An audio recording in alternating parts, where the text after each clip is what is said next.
آپ سب کو میلاد مصطفیٰ مبارک ہو۔ اس کے منانے کی ضرورت کیوں پیش آتی ہے؟ قرآن حکیم میں واضح طور پہ یہ درج ہے کہ میرے صالح بندوں کو یاد کرو، یونس کو یاد کرو، ذوالکفل کو یاد کرو، یاسر کو یاد کرو۔ جو انبیاء گزرے ہیں ان کی یاد کا حکم پروردگار عالم دیتا ہے۔ تو یہ تو سردار الانبیاء ہیں، ان کی یاد تو ہمارے پر فرض ہو گئی۔ اس لیے ہم اللہ کے فضل و کرم سے اپنی بساط بھر کوشش کے ساتھ اس دن کو مناتے ہیں، اور جب تک زندگی ہے اور صحت ہے انشاءاللہ یہ سلسلہ جاری رہے گا۔ مجھے بہت سے لوگوں کو انکار کرنا پڑا کہ میرے پاس ان کے لیے جگہ نہیں تھی، کارڈ ان کو نہیں دیے، بلاوا ان کو نہیں دیا۔ جس کو بھی میں نے انکار کیا اس کی آنکھیں بھیگی ہوئی دیکھی۔ انکار کی وجہ سے میری اپنی آنکھیں بھی بھیگ جاتی ہیں۔ اسی لیے میں نے ارادہ کیا، میں آج آپ کو بتا رہا ہوں کہ انشاءاللہ العزیز اگر زندگی رہی اور صحت رہی، اگلی دفعہ ہم اس کو بہت کھلی جگہ پہ کریں گے اور دعوت عام ہوگی، کوئی رکاوٹ کسی کے لیے نہیں ہوگی۔ مرد و زن، بچے، سب، بوڑھے جوان، ہر شخص کو اجازت ہوگی، چاہے 10,000 بندہ آئے چاہے 20,000 آئے۔ اسی اہتمام سے ہوگا، اسی عزت و احترام سے ہوگا۔ اللہ کے فضل و کرم سے یہ ارادہ کر لیا ہے، دعا کر دی ہے، سرکار سے حضور بھی گزارش کر دی ہے۔ بات یہ ہے، میں ڈر رہا تھا، کانپ رہا تھا بیٹھا ہوا، جب ڈاکٹر پروفیسر حبیب الرحمان عاصم گفتگو فرما رہے تھے۔ نہ بساط ہے، نہ کوئی اہمیت ہے، نہ کچھ اعمال ہے، کچھ بھی ہاتھ نہیں ہے، خالی ہاتھ ہے، مگر ایک یقین پورا ہے۔ ہمارا یہاں کھڑا ہونا، یہاں بولنا یا اہتمام کرنا، میرے آقا دیکھ بھی رہے ہیں، سن بھی رہے ہیں، تو یہ پورا یقین ہے انشاءاللہ کہ آپ شفاعت فرمائیں گے۔ میں تو اکثر لوگوں کو یہ کہتا ہوں، جب قرآن نے رسول کو شاہد کہہ دیا اور کہہ دیا کہ ہم نے تمہیں امت وسط بنایا اور تم پر رسول اللہ کو گواہ ٹھہرایا اور تم کو دیگر امتوں پر، تو کیا امت اسی وقت کے لیے تھی جب آپ ان میں موجود تھے؟ جو امت کا تسلسل ہے یہ تو قیامت تک جاری رہنا ہے، اور لوگ اس ریوڑ میں داخل ہوتے چلے جائیں گے، اس میں شمولیت اختیار کریں گے۔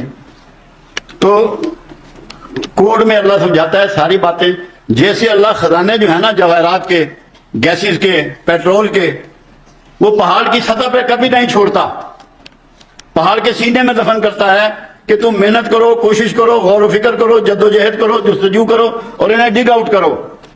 ایسے ہی فارمولے ہیں قرآن نے جو ہمیں دیے ہوتے ہیں، عام فہم ہوتے ہیں، مگر اتنے عام فہم نہیں ہوتے کہ ان کے اندر کی بات کو آپ سمجھ سکیں۔ اس کے لیے غور و فکر کی شدید ضرورت ہوتی ہے، اور نصیب والے ہیں جن کو پروردگار عالم یہ مل کا عطا فرماتا ہے کہ وہ غور و فکر کرتے ہیں۔ خود قرآن کہتا ہے اللہ کو سب سے زیادہ پسند ہیں وہ لوگ جو کھڑے بیٹھے کروڑوں کے بل اس کی صنائی پہ غور کرتے ہیں، یعنی کہ اس کی پروڈکشن پہ غور کرتے ہیں کہ اس نے کیا کیا بنایا، کیا خوب بنایا، کس لیے بنایا۔ اس لیے پورا یقین ہے اس بات پہ کہ جیسے ابھی وہ شعر میں کہہ رہے تھے مظہر صاحب کہ لحد میں خود ہی سرکار اتاریں گے۔ افسوس یہ ہوتا ہے ہم جو دعوے دار رسول ہیں، کیا جو نام لیوا رسول ہیں ان کا احترام کرتے ہیں؟ کبھی سوچا ایک لمحے کے لیے اس بات کو غور کیا کہ رسول اللہ صلی اللہ علیہ وسلم راتوں کو اٹھ کے رویا کرتے،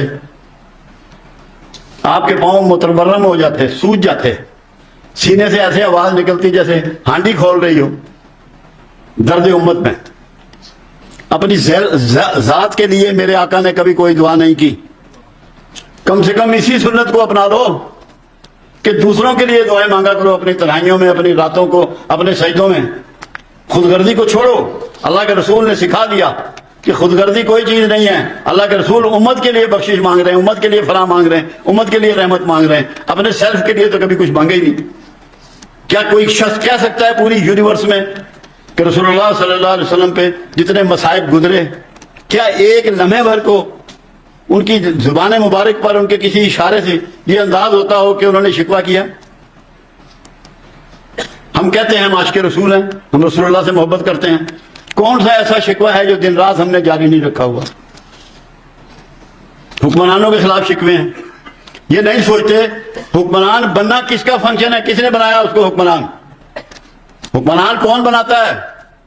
کیا قرآن میں اللہ کلیئر نہیں کرتا اس بات کو؟ جسے چاہوں حکمرانی دوں, جسے چاہوں معزول کروں. اور ہم سارا دن گالیاں بکتے ہیں, لان تان کرتے ہیں حکمرانوں پر. کبھی گریبانوں میں جھانکا کہ کون سا ایسا فعل ہے جو حکمران میں ہے اور مجھ میں نہیں ہے؟ کون سی ایسی کوتاہی ہے, کون سا ایسا گناہ ہے جو مجھ میں ہے اور حکمران میں نہیں ہے, اور حکمران میں ہے اور مجھ میں نہیں ہے؟ رسول اللہ ہمیں صلی اللہ علیہ وسلم خود احتسابی کی دعوت دیتے ہیں کہ سیلف مانیٹرنگ, اپنا احتساب کرو. دوسرے کا احتساب کی طاقت آپ کو نہیں دی گئی, آپ کو تعزیر کی طاقت نہیں دی گئی, یہ اسٹیٹ کو دی گئی ہے. آپ اسٹیٹ نہیں ہیں, اسٹیٹ سٹیزن ہیں. معترض ہونا چھوڑ دیں, ٹونٹنگ چھوڑ دیں, برا بھلا کہنا چھوڑ دیں اگر آپ کو رسول اللہ سے محبت ہے. ہاں, اگر خدا نہ خواستہ رسول اللہ نے کہیں کہا ہے تو پھر ساری عمر کہتے رہو. اگر کہیں کہا ہے تو ساری عمر ٹونٹنگ کرتے رہو, ساری عمر اعتراض کرتے رہو. ہے کہیں کوئی ریکارڈ کہ کملی والے نے اپنی پوری زندگی میں, انہوں نے تو جھوٹے خداؤں کو بھی ان کے برا نہیں کہا, منع کیا کسی کی دل آزاری سے. ہم لوگ کہاں کھڑے ہیں؟ اس کو غور کریں. جلسے پہ آ جانا, جلسے میں بیٹھ جانا, نعرے مار دینا, واہ واہ کر دینا, گردن ہلا دینا, اس سے کچھ نہیں ملنے والا. اپنے اعمال کو واچ کریں, اپنی تھنکنگ کو واچ کریں, خیالات دل میں آنے والوں کو واچ کریں کہ آپ کے دل میں کیسے خیالات آتے ہیں, کیسا آپ کا ذہن کام کرتا ہے, کیا کیا آپ سوچتے ہیں. اپنی تنہائی دیکھو. بات تقویٰ کسے کہتے ہیں, متقی کسے کہتے ہیں؟ متقی وہ ہے جس کی تنہائی پاک ہو جائے. معاشرے میں تو سارے ہی پاک ہیں, کوئی اسٹیٹ سے ڈرتا ہے, کوئی سوسائٹی سے ڈرتا ہے.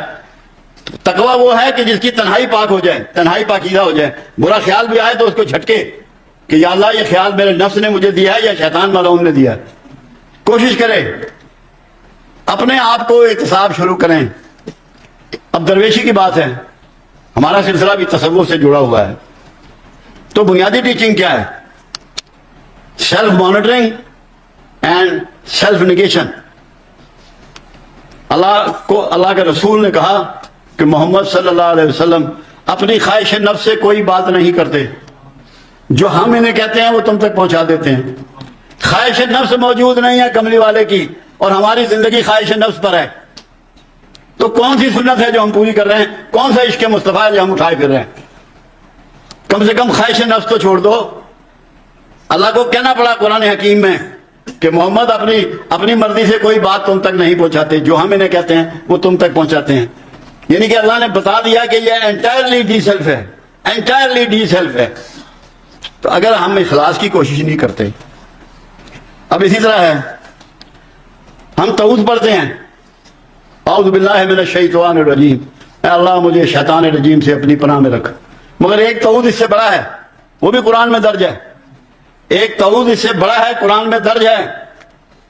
سورہ بقرہ میں جب مکالمہ ہے اللہ کا اور شیطان کا, تو شیطان لعین نے کہا میں تیرے لوگوں کے راستے میں بیٹھوں گا, دائیں سے بائیں سے آگے سے پیچھے سے انہیں گھیروں گا. تو اللہ نے کہا جو میرے بندے ہیں تو ان کا کچھ نہ بگاڑ سکے گا. تو پھر اس کی تشریح کی پروردگار عالم نے کہ جو میرے اخلاص والے بندے ہیں تو ان کا کچھ نہ بگاڑ سکے گا. تو تعوذ کیا ہوا؟ بڑا تعوذ کیا ہوا؟ اللہ سے مخلص ہو جاؤ, اخلاص رکھ لو, شیطان تمہارا کچھ نہیں بگاڑ سکے گا. اور اگر تم نے اللہ کو 2 نفل پڑھ کے لسٹیں پکڑانی ہیں تو پھر شیطان کے نرغے میں پڑے رہو گے. لسٹیں نہ پکڑاؤ اللہ کو, اس سے پناہ مانگو, معافی مانگو, مغفرت مانگو.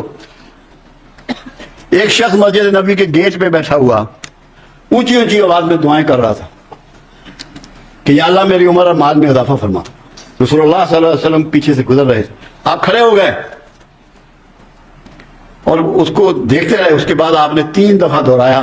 جب اللہ کے رسول بہت زیادہ کسی بات پہ ایمفیسائز کرتے تھے تو اس کو 3 دفعہ دہراتے تھے. آپ نے فرمایا وہ بدبخت, تو اللہ سے وہ مانگ رہا ہے جو اس نے پہلے ہی مقرر کیا ہوا ہے, اللہ سے مغفرت طلب کر. ہم میں سے کتنے لوگ ہیں جو مغفرت طلب کرتے ہیں؟ ہماری تو ڈیمانڈیں ہی نہیں ختم ہوتی روز. بیٹی کی شادی، بیٹے کی شادی، اس کا روزگار، اس کی صحت، اس کا قرضہ اتر جائے، وہ باہر چلا جائے، اس کا ویزا لگ جائے. اللہ سے تو ہمارا یہ تعلق ہے اور نام ہے عشق مصطفیٰ کا. تو کیا آپ سچے ہیں عشق میں؟ کتنے لوگ سچے ہیں اپنے عشق میں؟ خدا را اس بات کو سمجھیے، عشق کا لفظ استعمال نہ کریں. عشق تو اپنے آپ سے گزر جانے کا نام ہوتا ہے. جب آپ کو اپنا وجود بھی بھلا دینا پڑتا ہے، اپنا کھانا پینا سونا جاگنا سب آپ تج دیتے ہیں، غارت کر دیتے ہیں. کیا ایسی بات ہے؟ کیا امت پہ جو حال ہے آپ کے ملک میں، دیگر ملکوں میں، آپ کو اس کا درد ہوتا ہے، احساس ہوتا ہے، غم ہوتا ہے؟ کبھی آنکھ کھلی رات کو کہ یار مسلمانوں کے ساتھ انڈیا میں کیا ہو رہا ہے، افغانستان میں کیا ہوا، برما میں کیا ہوا، سیلاب میں کیا ہوا؟ ایک لمحے کے 1000 میں حصے میں کبھی آنکھ کھلی آپ کی؟ جو امت سے محبت نہیں کرے گا اس کو کملی والے سے محبت کب ہے؟ وہ کملی والے کی امت ہے نا. کملی والے کی امت سے محبت کرو گے تو یہی محبت شفٹ ہو جائے گی رسول اللہ تک. یہی محبت ہے جو وہاں پہنچے گی، وہاں رجسٹر ہوگی، وہاں نوٹس کی جائے گی اور اس کے مطابق تمہارے ساتھ رسول اللہ کے معاملات اور ڈیلنگ ہوگی. یہ سوچنا ہے ہمیں. اگر ہم یہ نہیں سوچیں گے تو ہمارا یہ بیٹھنا ملنا بات کرنا سب ضائع. آؤ پیو پانی پیو کھانا کھاؤ ٹوڑیو جا کے آخو بابے نے بڑی سونی گل کی تھی، پروفیسر صاحب نے بڑی سونی گل کی تھی. اس کا کوئی حاصل نہیں ہے. سونی گل کی تھی، اس سے کوئی مقصد نہیں.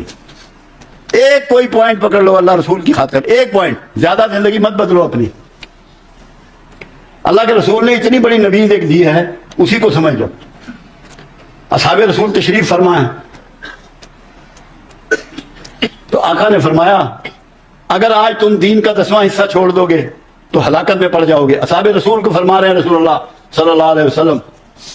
اور ایک ایسا زمانہ آئے گا نہ لوگوں نے مجھے دیکھا ہوگا نہ میری آواز کو سنا ہوگا، اور وہ دین کے 10ویں حصے پر چلیں گے تو تمہارے درجے کو پہنچیں گے. وہ میں تو تم سے 10% بھی نہیں کہہ رہا، 1% ہو جاؤ، 1% ہو جاؤ. صرف ایسا کرو کہ جو سرکار کا کلمہ گو ہے اس سے معافی دے دو بس، کہ یار میں نے تیرے اپنے ہاتھ سے اور زبان سے تجھے جو تکلیف پہنچائی ہے تو مجھے اس کے لیے معاف کر. اور جس نے آپ کو تکلیف پہنچائی ہے اس کو آپ معاف کر دیں اللہ کے لیے، اپنا حق اللہ پہ چھوڑ دیں. تو یہ آپ کو نوٹس ہو جائے گا، آپ کملی والے کے دربار میں مقبول ہو جائیں گے. صرف اتنی سی بات ہے. اگر یہ پلے پڑ گئی اور یہ سمجھ میں آ گئی تو بات بن جائے گی، ورنہ بات نہیں بنے گی. پیسہ کوٹھیاں بنگلے آپ کہتے ہیں میرے ہیں، جب وہ پھونک نکل جاتی ہے تو گھر والے کہتے ہیں جلدی کرو بو چھوڑ دے گا. کوئی نہیں کہتا ابا جی پڑے ہیں، میت پڑی ہے. نام بھی آپ کا معاشرہ چھین لیتا ہے. جس معاشرے نے آپ کو نام دیا وہ معاشرہ آپ سے نام بھی چھین لیتا ہے. جداد تو الگ بات ہے. قرآن حد سے بخرے کر دیتا ہے، بہنوں کا اتنا، بھائیوں کا اتنا، بیوی کا اتنا، چاچے کا اتنا ختم کر دیتا ہے. اور اس کے لیے تم جھگڑے کر رہے ہو لوگوں سے، فساد میں مبتلا ہو. یہ تھوڑا سوچنا ہے، تھوڑا اس کو سمجھنا ہے کہ ہم کہاں کھڑے ہیں، کیا کر رہے ہیں. ایک بات میں چھوٹی سی اور کروں جو اس سے علاوہ ہے. جب رسول اللہ کے ساتھ لوگ مدینہ چلے گئے، مکے کے باسی سے ساری زندگی حرم میں جایا کرتے تھے، حرم کے طواف کیا کرتے تھے، حرم میں لیٹے رہتے تھے. اس زمانے میں تو ایسا حرم نہیں تھا جیسا آج ہے. تو جب مدینہ چلے گئے تو بے تحاشا روتے. اصحاب رسول جو مکہ سے آئے تھے، مہاجرین مکہ، بے تحاشا روتے، یاد کرتے مکے کو کہ ہم مکہ کب جائیں گے. یہ ان کی بات کر رہا ہوں جنہوں نے ہم تک دین پہنچایا ہے، جنہوں نے ہم تک دین پہنچایا ہے، یہ ان کی بات ہے. فتح مکہ ہو گئی، فتح مکہ ہو گئی، تمام اصحاب رسول آئے.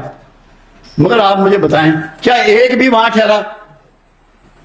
ایک اصحاب رسول ٹھہرا وہاں مکہ میں؟ سب مدینہ لوٹ گئے. ایک بھی نہیں ٹھہرا. مثال ہی نہیں ہے، ریکارڈ ہی نہیں ہے، ہسٹری نہیں ہے. کیا وجہ؟ ان کو ایک بات سمجھ آ گئی تھی، جہاں مصطفیٰ ہے وہیں پر خدا ہے. یہ آپ بھی سمجھ لیں اس بات کو. یہ اصحاب رسول نے ہمیں یہ سکھایا. مکہ میں کوئی اصحاب رسول نہیں رکے، سب مدینہ چلے گئے.